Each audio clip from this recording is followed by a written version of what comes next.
In January 2024, a door plug blew off a Boeing 737 at 15,000 feet. Passengers had maybe 2 seconds to understand what happened before the wind hit them. Oxygen masks dropped. A child seat was close enough to the hole that the kid's shirt tore.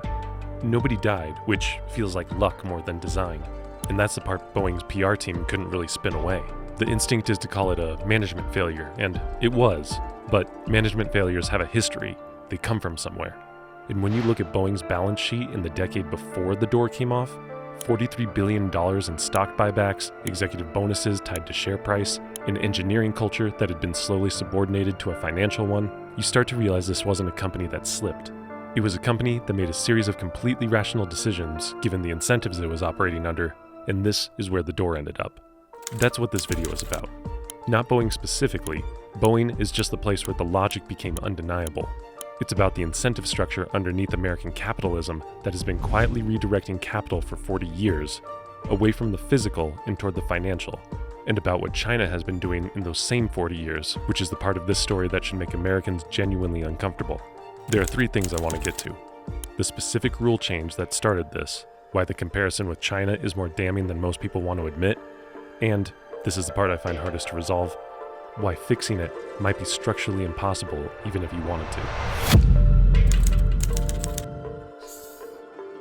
For most of the 20th century, stock buybacks were treated by American regulators as market manipulation. The reasoning was direct. When a company uses its own cash to buy back shares, the price goes up.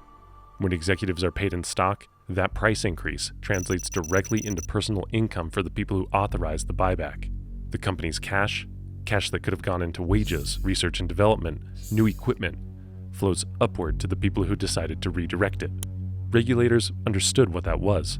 The liability was real and it kept the practice largely in check. Then, in 1982, the SEC passed Rule 10b-18. No congressional vote, no public debate worth speaking of, a regulatory change buried in a broader wave of deregulation, and what it said was simple. Buy back your own stock within certain size and timing limits, and the SEC will treat it as a safe harbor. Not manipulation, not a crime. Safe. Rules change what's legal. They don't change what's celebrated. What completed the transformation of corporate America was Jack Welch.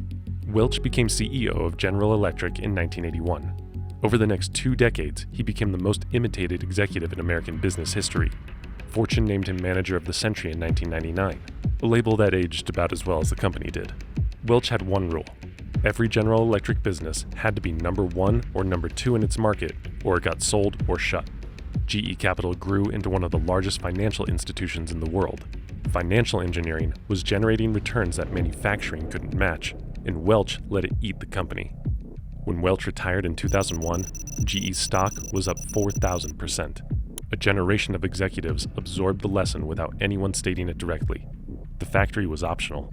The share price was the point. What followed was a reallocation that ran for 4 decades without serious interruption. Between 2003 and 2012, S&P 500 companies that were publicly listed for that entire period spent 54% of their earnings on buybacks.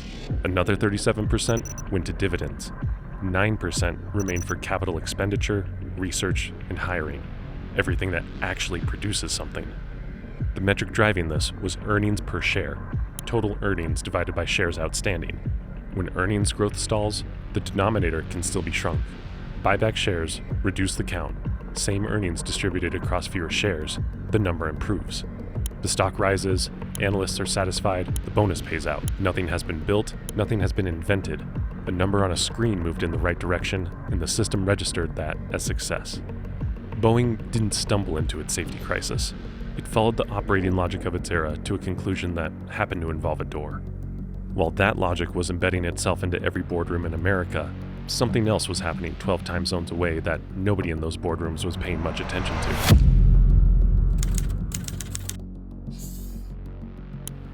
The easy version of the China comparison is that Beijing simply made better choices. The reality is more uncomfortable than that.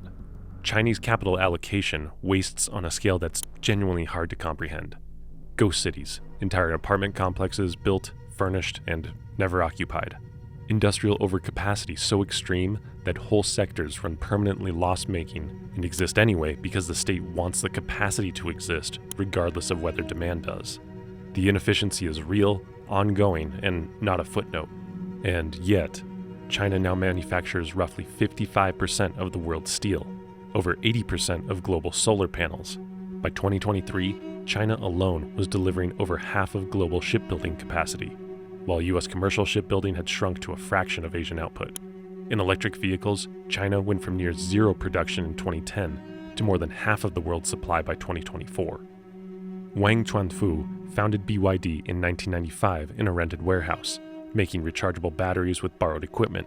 For 2 decades, the company's operating logic had nothing to do with quarterly returns.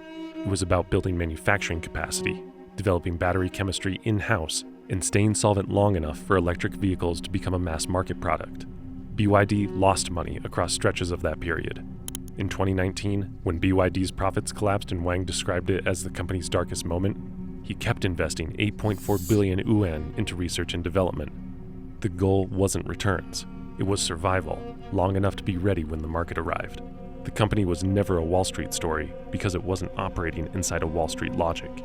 By 2025, BYD became the world's top EV seller on an annual basis. The pressures on Chinese companies aren't obviously healthier than shareholder pressures. Political performance metrics carry their own distortions, and the ghost cities are the evidence. But the output differential between a system that funds physical capacity regardless of quarterly returns and one that rewards financial engineering over production is now measurable in shipyards, battery factories, and solar panel output. 40 years of American capital moving in a different direction produce that gap, not superior Chinese management. The American side of that gap is easier to measure than most people want to admit. US manufacturing employment peaked at 19.6 million jobs in June 1979, down to 12.8 million in June 2019. That's nearly 7 million positions gone in the 2 decades after Welch's template became the industry standard. Those weren't just jobs. They were the machinists, the tool makers, the process engineers, the people who knew how to turn a design into a physical object at scale. Industrial capacity doesn't return with a press release. Once the ecosystem disappears, the skilled machinists, the specialist suppliers, the engineers who know how to manufacture something rather than just design it, rebuilding takes decades. TSMC, one company on one island, produces over 90% of the world's most advanced semiconductors. The United States designed the logic those chips run. It stopped being able to make them. Those are 2 separate decisions, and only one of them was made consciously. Which raises the obvious question. If the consequences are this visible, why hasn't anything changed?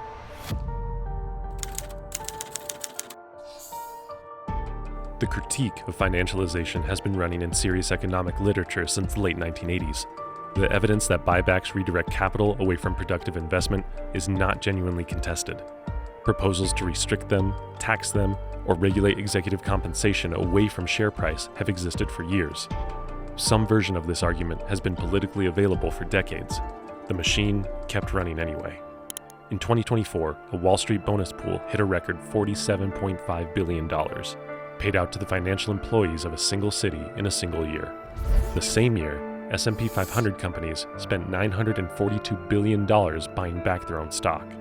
The 9% available for actual investment hadn't grown. The 2 pools at the top had. Over the same period that American corporations were being financialized, American households were too. Pensions replaced with 401ks. Retirement savings moved into index funds. Housing converted from a place people lived into the primary vehicle for middle-class wealth accumulation.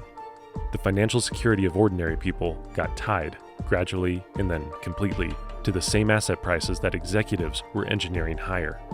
If you have a 401k, a pension fund, or a mortgage, and most people watching this do, you are already inside this system. The market going up means your retirement goes up. The market unwinding means you feel it before any factory gets built. A politician announces a serious crackdown on buybacks, real restrictions, reinvestment mandates, a genuine unwinding of the financial engineering. Markets drop the next morning. 401ks bleed. Home values soften. The voters being hollowed out by this system feel the pain immediately and personally before any factory gets built, before any wage rises, before any long-term benefit arrives, and they vote accordingly. The people running the machine don't need to argue against reform. The people the machine is drawing from do it for them. What happens to your 401k the morning a politician announces a serious crackdown on buybacks? Markets drop. Your retirement bleeds. The system has turned its own victims into its defense mechanism. And that's a more durable arrangement than any lobbying operation. When COVID disrupted supply chains in 2021, American car manufacturers idled factories and cut production by millions of vehicles. The chips weren't there. The financial numbers had kept climbing through years of declining physical capacity, and the gap between those two lines finally became impossible to paper over in the form of empty dealership lots and 6-month waits for mid-range sedans. That's probably the actual mechanism of change. Not political reform, which has been attempted and absorbed, but physical reality asserting itself against the financial claims sitting on top of it. At what point does a financialized economy become too hollowed out to absorb the next supply shock?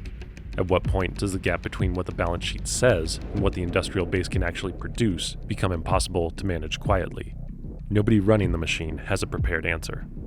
The Boeing door didn't come off because of bad management. Management was doing what the system rewarded. The engineers who once ran the company got replaced, slowly and then faster, by people whose job was to make the financial numbers move in the right direction. The balance sheet improved every year, right up until the physics disagreed. There's a version of this that ends with reform. Buyback restrictions, reinvestment requirements, industrial policy that's funded seriously enough and sustained long enough to actually rebuild capacity. Some of that is starting. It's late and underpowered, but it's starting. The other version is that the physical dependencies accumulate quietly until something breaks loudly enough that the costs of the system can no longer be distributed away. The chips in 2021 were a warning. The shipbuilding gap is a slower one. These things tend to announce themselves at the worst possible moment, and a financial system optimized for the next earnings call is not well designed for moments that require decades of preparation. Which version plays out depends partly on decisions being made right now in boardrooms, in legislatures, and in the allocation of capital that most people never see and most coverage never follows. Where the breaking point is, put it in the comments.